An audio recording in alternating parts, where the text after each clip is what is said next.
but the guy who helped us do the promo videos and those commercials, Dave Seeger. Thank you very much. Everybody give it up for Dave Seeger.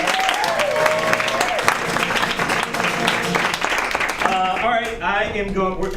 This is cooking tips with Howie, because I'm a really good cook. And so what we're going to do is we're going to bring out Dan and Megan again.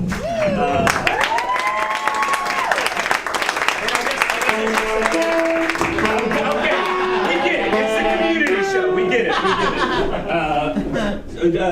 We're actually shooting. We're actually shooting right now. So due to shooting schedule, our special guest could not be here tonight. Wait, were we not the special guest? You guys are the super special guests. This guy was just a special. No. So I'm gonna. Yeah, we're gonna bring somebody up here. Are these suggestions? Like, did they? No, they have questions for us. Okay, this question is for me. Will you sleep with? No. It really actually says It really says, "Will you sleep with me after the show?" but then it's signed Eric. I wasn't gonna say that part. Dear Megan, in metric units, how do you miss New York? Love, Trills. Oh, that's my friend Liz. I would so much. What's like a billion kilos of missing? Probably a billion kilos. Okay, so let's bring someone up here.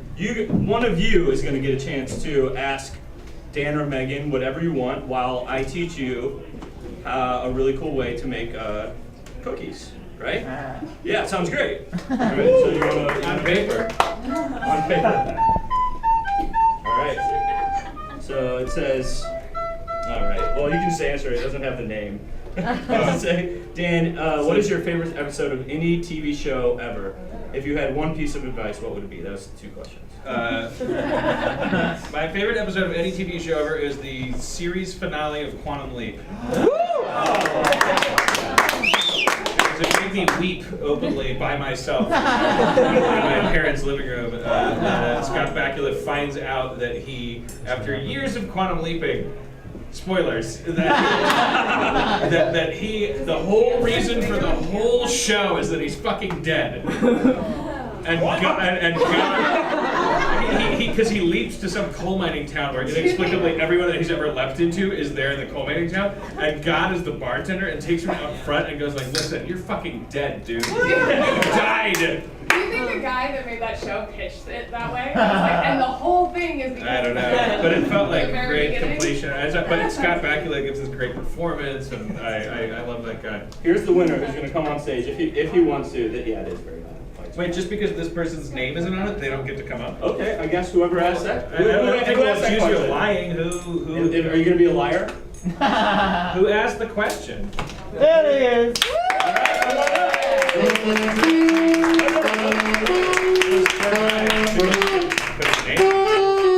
Because I have a feeling you probably didn't tell him. Put your name on it, and you might get to come up.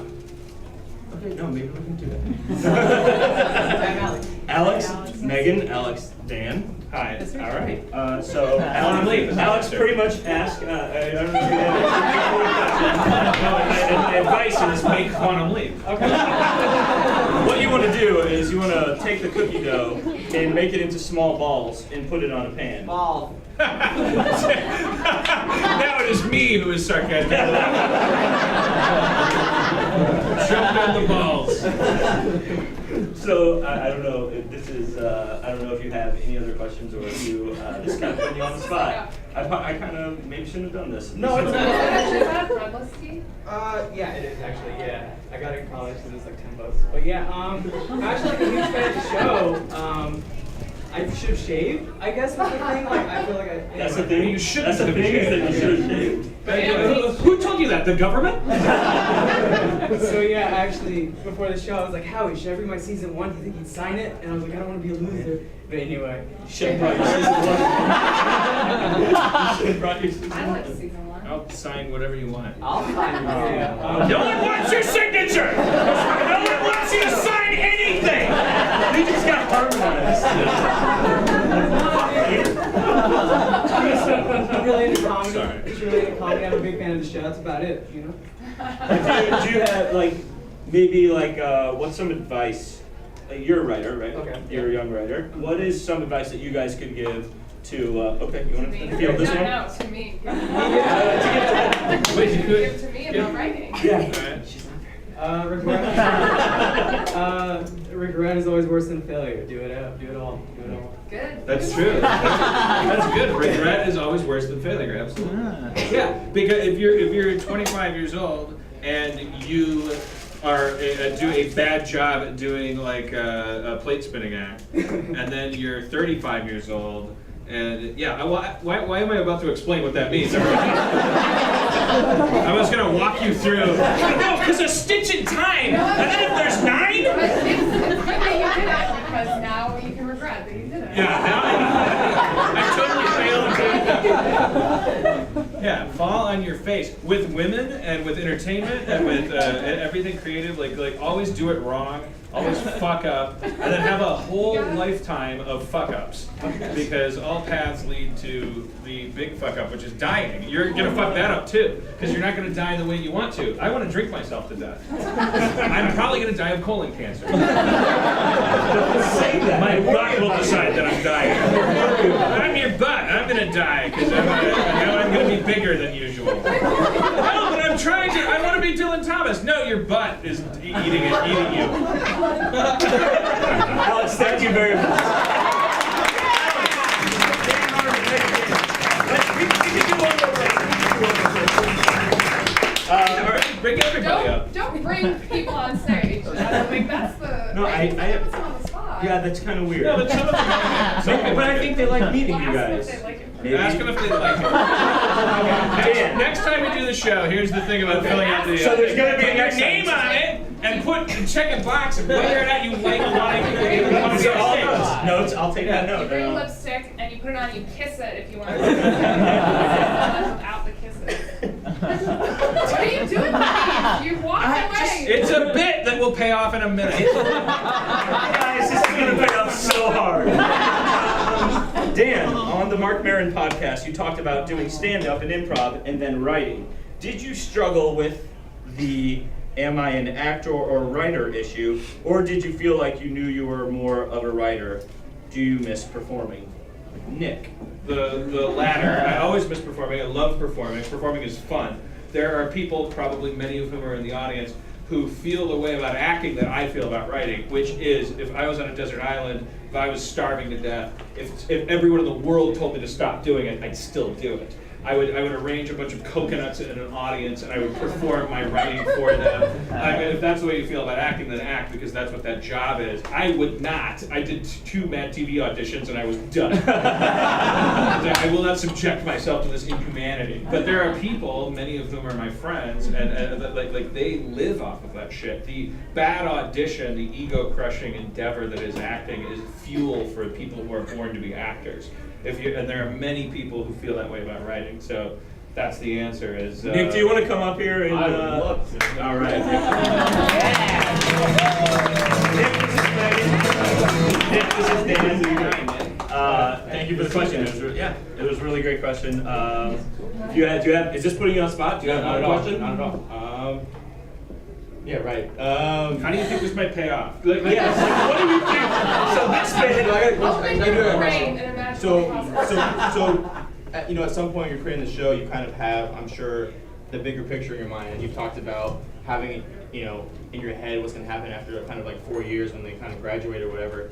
But what do you do as far as like, oh, I have a really good idea, hey, I should probably put this in season 4, but you just kind of say like, fuck it, I don't know about tomorrow, I'm going to put everything into season 3 as much as I can? Yeah, the latter. Because somebody told me once, because it was about, I don't want to cast Chevy Chase, and then somebody said, hey, get your pilot picked up for series. Let me ask you, and then mop up the Chevy Chase problem. which was take it one step at a time. And I'm because that was, it's like you get in TV. write the script that'll get shot, then shoot the pilot that'll get picked up for series, and then shoot the first season that'll get picked up for the second season, etc. Always be focused on that because it's a fleeting opportunity for anybody Live to in the work now. on TV. But then you have 10% of your brain like thinking about your Picasso shit. Like, okay, if it gets picked up for a 5th season, then this awesome Beetlejuice gag is going to pay off. Thank you so much.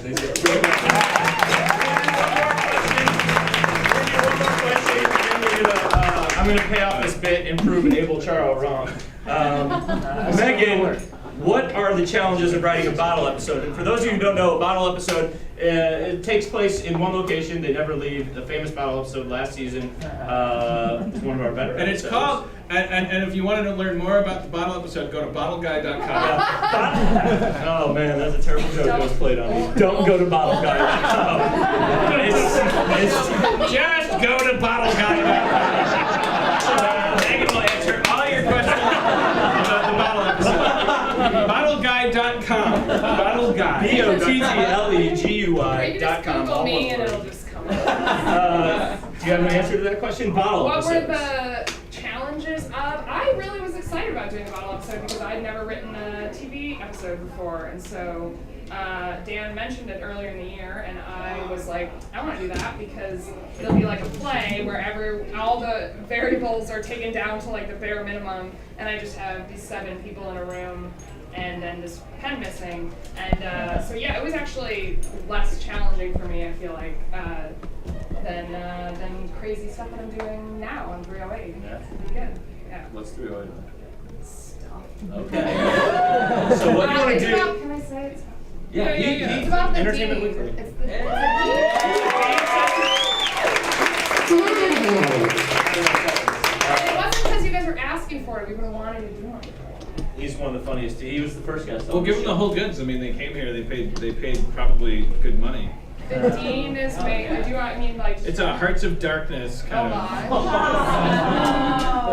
And the dean is making like a promotional video for Greendale, like a commercial. And he goes. He wants it to be really, really good because he wants Greendale. He loves Greendale. And then things happen and it gets a little out of hand and he goes basically insane and Abed's documenting it. It's a documentary episode too. Inappropriate. You're gonna have a meeting with me in your area. I'm going insane in my office writing it. It's gonna be awesome. It really is gonna be awesome. I love it. So what you do is you put the dough in balls, you put it on a tray like this, and then you put it in the oven for 20 minutes. Yeah. And then right, and then Like, how do you pay this up? Inappropriate. Yeah, Do we have to? I thought the bit was he was gonna take And then, it. Wait, what are you doing? You brought it out at the same time there. and then these Oreos. Oh my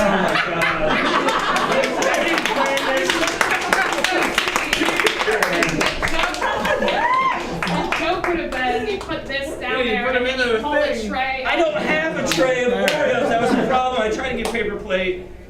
We're on your turf. Whatever you say. See, this is what performers do. They ruin your bits. Sorry. Thank you guys for coming out to the show tonight. We should-